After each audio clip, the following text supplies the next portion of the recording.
Well, good morning, everyone. We'll make a start. Welcome to the Founding Partners Press Conference here at the 10th anniversary edition of the Latin America Amateur Championship.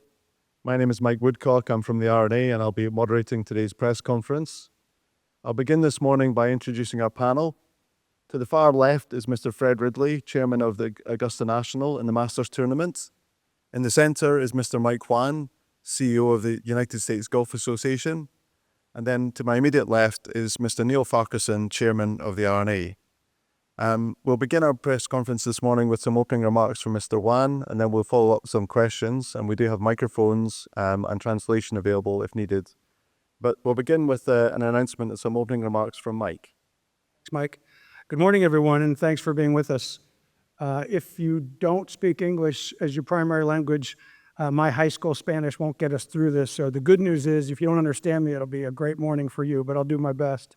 It's our pleasure, all of us and all of our teams, to welcome you to the 2025 Latin American Amateur Championship, our 10-year anniversary, and the one that brings us back to where it all began here at Pilar Golf Club. In a meeting we just had this morning with the championship update, Fred Perpall, our chairman and USGA president, made a comment that I wrote down, which is 3 are better than 1 as long as those 3 act as 1. And that's really what this championship's about. I'm very proud and honored at the USGA to be partnered with these 2 great entities. And I'm really proud and honored as an organization to work as one for the growth of the game here in Latin America. Since this began in 2015, LAAC has quickly grown into one of the world's premier amateur golf events. And this year is certainly no exception. We'll welcome the best in amateur golf in this region to play. And they'll obviously play for the title of LAAC champion, but they're also going to play for, as most of you know, for some life-changing, career-changing benefits. Invitation into the Masters tournament, exemption into the Open Championship, exemption into the U.S. Open, not to mention the U.S. Amateur and the Amateur Championship. 108 players in this field today from 28 different countries. And what you may not see when you see the players is we have 11 rules officials out there from 9 different countries. So even the management of the event is truly global in nature. And one of those rules officials has played in 3 LAAC championships themselves, Matthew Marquis, and including the 2015 championship played here. Even among the media in the room, from 10 different countries, more than 50 media covering the event. So on behalf of our organizations, thank you for your coverage of this year's playing. Maybe just as significant as what happens on the course this week is the legacy this event leaves for future generations. The goal of our founding partners here on the stage has always been to develop the game, but really to inspire participation through the region, through the play of this event and the people that follow it. I think we can say comfortably that we've never been more confident in the future of the game here in Latin America based on what's happening. And there's some really encouraging facts that support that confidence. This year's playing will be the strongest ranking event in all of the 10 years we played it. 3 times more players in the top 500 of the world amateur golf rankings than played in this event just 10 years ago. We used to come to these events at the USGA to meet the best players in Latin America. And we walk into this event now, we look at the field, over 40 players have played in over 90 USGA events. So we know these players now, where we used to come and meet them. Now we're seeing them all around the world.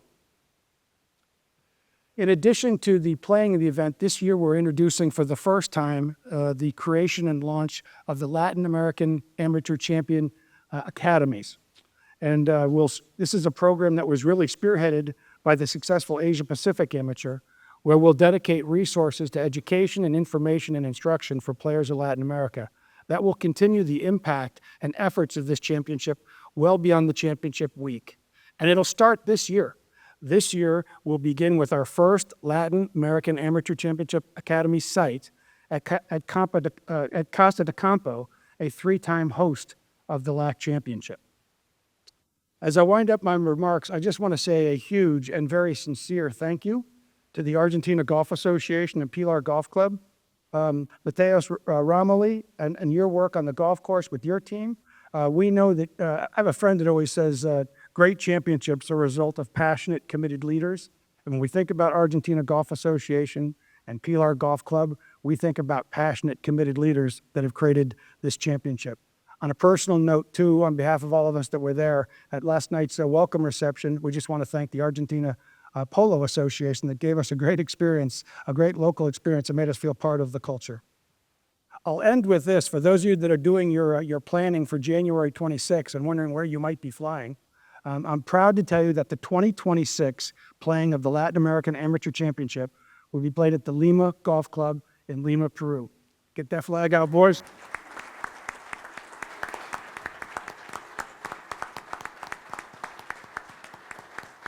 It's the first time the Latin American Amateur Championship will be played in Peru, and we're really excited to come to your home, experience your experience, and want to thank you because we know hosting this event comes with a lot of effort and responsibility. We really appreciate what you guys are doing. Alvaro Hernandez-Fry, the captain, and Martin Alarco, the executive director of Golf Peru, are with us, and we just want to say thanks for having us.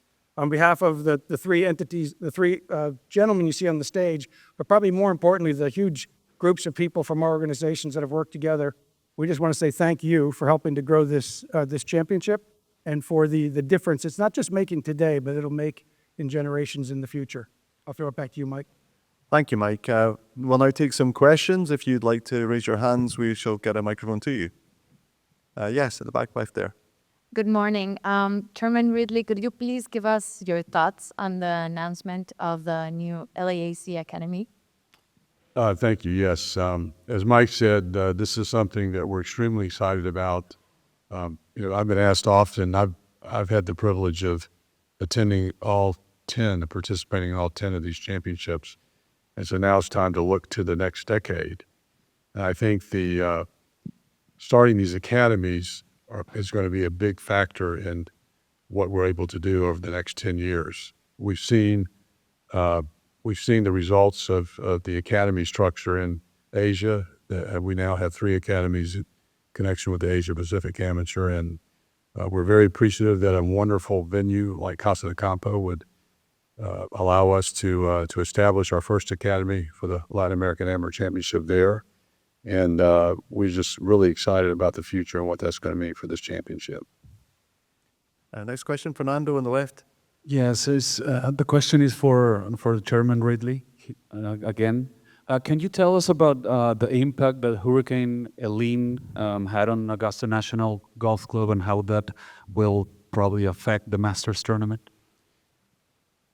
The Hurricane Helene was really a devastating event for the Augusta community and for a number of communities in the southeast, particularly in western North Carolina, which I know you probably read about.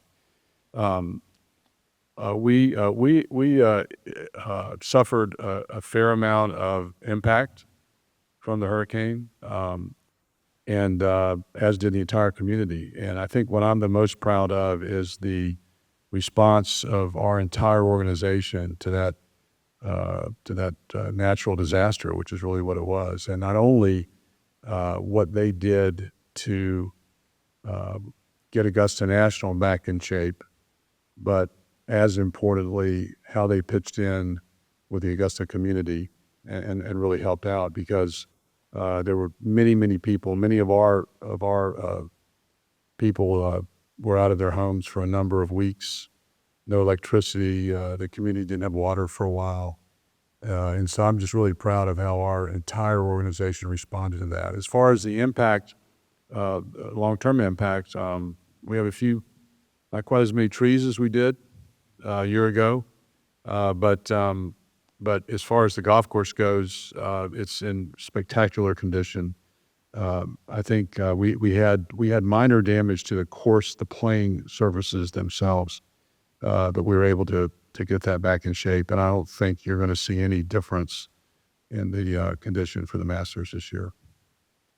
Okay, we'll take a next question. Whan, back right there. Yeah, Neil. So there are 2 models that have developed over the last 15 years for growing amateur golf, one in Asia, one in Latin America. So you think about the Latin American amateur, how would you assess the growth of amateur golf as an effect of the Latin American amateur? Thank you, and good morning, everyone. I think we like to think about the model we used in Asia Pacific to begin with, creating pathways, delivering platforms, and watching the progress. So pathways, platforms, and progress. We want to provide the pathways at all levels of golf to ensure that everyone can go as far as they possibly can, and depending on the level of work they put into their game and the talent that they have. So that's the pathway. The platform, we just want to stage it on wonderful championship links or wonderful championship courses and give the top players, the platform they have to develop their game. And that's very important. And then progress. We like to watch the progress of these players. And it's not just the progress of those at the elite end who are the winners and the champions. But what I've been particularly happy about is to see the progress of the bottom quartile of the field, and the quality that they are producing has been improving year after year. So I think that is what we have seen, and I anticipate seeing more of in Latin America, but also in other parts of the world. As you know, we started an Africa Amateur Championship last year, and we're just about to go for the second edition. And I'm looking forward to seeing how everything improves over a period of time. And I think we create the pathway for that. Thank you. Okay, next question, Felix in the front right here. Yes, this is for Mr. Whan. Have you seen the presence of the winner of the US Open will impact young players in Latin America and around the world? One more time, Felix, I'm sorry. Have you seen the presence of the winner in the US Open, next year's Open, will impact young players in Latin America and around the world? Yeah, I think young players look to expand their dreams to bigger than they thought they could. And so I think when young players in the region look up and see players from their home countries and their regions playing in the biggest events in the world, it expands your horizons of what's possible. And that's exactly what we're trying to achieve. It wouldn't take long to ask any of these players on the posters about how winning this championship changed their life, not just their golf life, but their life, to hear firsthand the impact. So I think the best thing about this championship probably isn't about who gets the trophy on Sunday or how many viewers we get. It's about the generations that follow what happens this week, and I think that's the exciting part for us. And it won't be long before we're talking about the winner of this championship winning one of our championships. Do we have any more questions?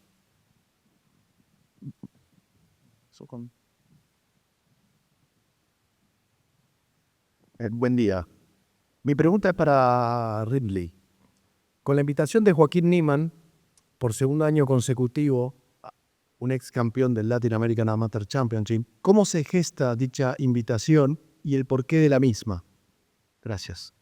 My question is for Mr. Ridley.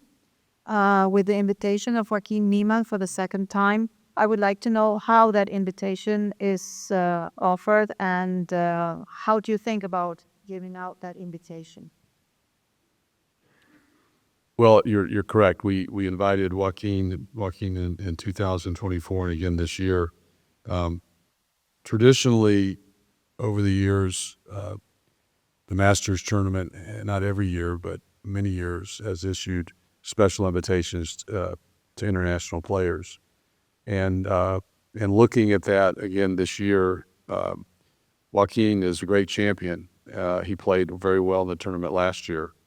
And we felt that given his play around the world in between the Masters last year and when we issued the invitation, that he was deserving.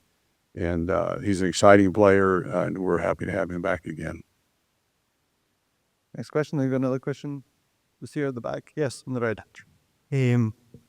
Los invito a ir mucho más allá en el tiempo, al futuro, a los tres, imaginando cuál puede ser el futuro del golf en general, teniendo en cuenta que se le está dando mucha prioridad a los deportes urbanos, a los deportes, a lo inmediato, ¿no? A apuntar a un público joven, a que los deportes sean cada vez más dinámicos, a diferencia del golf, que como sabemos dura por lo menos 4 horas y media, y quizás para un público joven, digamos, cuesta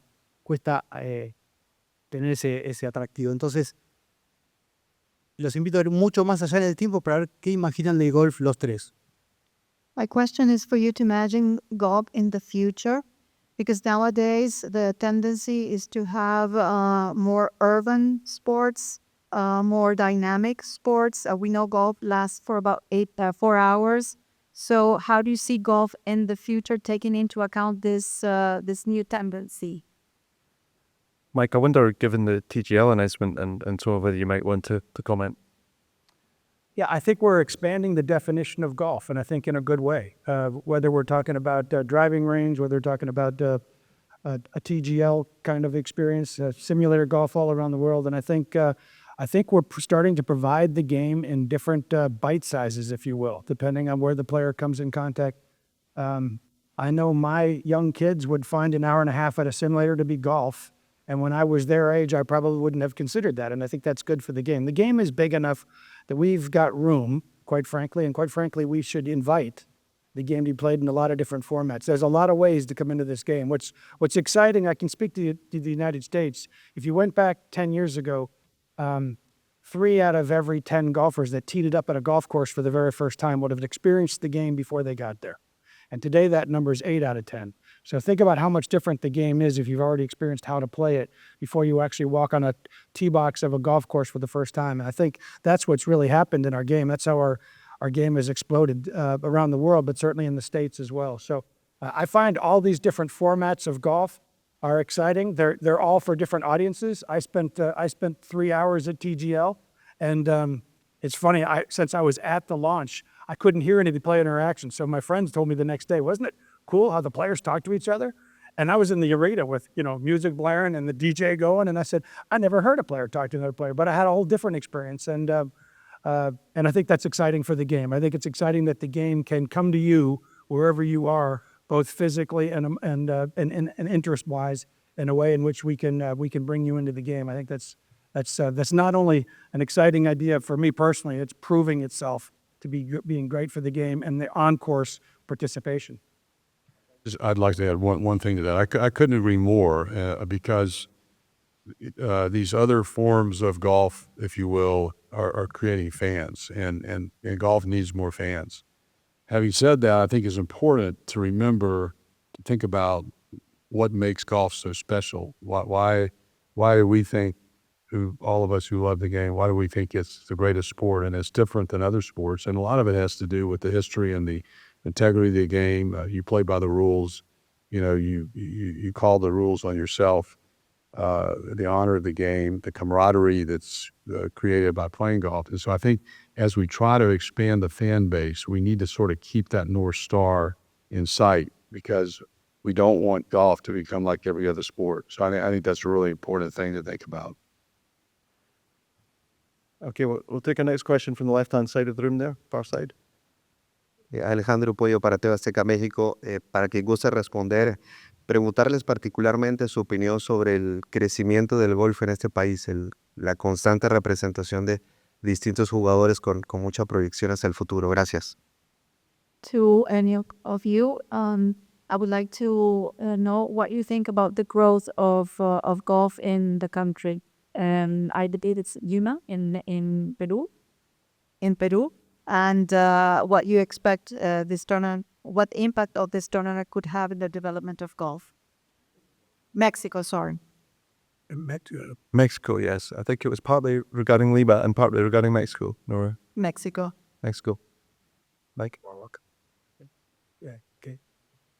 Yeah. I mean, one thing that we've noticed is that we've moved around between different countries and in the region for WALA, and we're moving around with the LAAC as well.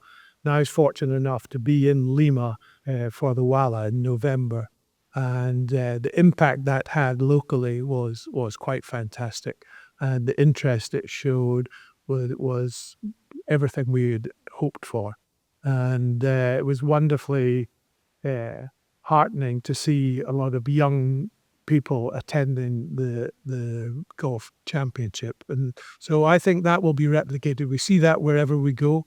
that when we start out in a new territory, the interest is there. So for Mexico, I can only imagine the same. It's not actually an RNA territory, so Mike, do you want to say anything more specific to Mexico? I think the proof has been in the pudding of this championship. You know, with these championships, whether we're talking about the women's or the LAAC, they spur a renewed interest, and not just in that country, but I think in the region and around the world. And this, to use your point before about pathways, these spur pathways that didn't exist just a decade ago, and those are the pathways that are creating dreams that didn't exist. So I'm excited, and one of the things that makes this championship great is its ability to reach different parts of the region, not just with where it's played, but in terms of how it's covered by this room and how it's covered television-wise. So it's achieving its goal. Okay, we'll take our final question there in the middle at the back. La pregunta es para Mike Whan. Mike conoce muy bien la industria del golf y sabe cómo explotar la empresa privada para vincularla con el deporte. Desde su lado y desde su opinión, ¿qué se debe hacer para impulsar más la vinculación de la empresa privada con el golf en la región? This question is for Mr. Whan. You know very well the golf industry. So my question is, what do you think should be done to blend the private industry to golf, so that to have more participation of the private industry in golf? What should be done to I'm sorry, I didn't know. To bring the private industry into golf. Private Private courses. corporates, companies, businesses. Oh, business. Okay, I'm sorry, I didn't understand. I would tell you that the game itself has been fueled by corporate partners from the beginning. I mean, almost every championship that you can name on a significant level, we're a great example this week with the proud partners that you'll see as you walk down. Couldn't have the championship that we have today without the partners and their commitment. And what's really exciting about their commitment is it leads to other commitments in the game, not just this championship, but a way in which they want to grow the game through their own businesses. But I'm not sure if was that your question, or did I get that wrong? Thing is, in this region, you need more support from the industry to help our support. I think it's a sponsorship question. Yes. Got it. Yeah. We're lucky in the States that we built the partnerships that we've had, but it didn't start that way, right? So I mean, it takes a while to get there. I think even to Chairman Ridley's point, having been a sponsor most of my life and not on this side of the table, you look to partner your brand with either individuals or a sport that can mimic the ideals and values that you espouse. That's one of the things that separates golf, quite frankly, from a lot of other sports. At its core is the integrity and value that's a comfortable place for your brand to get connected to, and we're proud of that. And I think that will, as the game grows in all the regions, so will the corporate partnerships, because it is a unique investment, and quite frankly, isn't in the beginning tries to get compared to other sports. But I think the people that dive into this sport realize that there's something special here that aligns with their company and their employees. I would just add, the alignment comes a lot from the values that are attached to our game, and they're very much attached to the companies we want to help sponsor our sport. So if we maintain our values, I think the companies will follow. Okay, with that, we'll draw things to a close. I'd like to thank our panel this morning and thank you to the journalists who've attended. Thank you.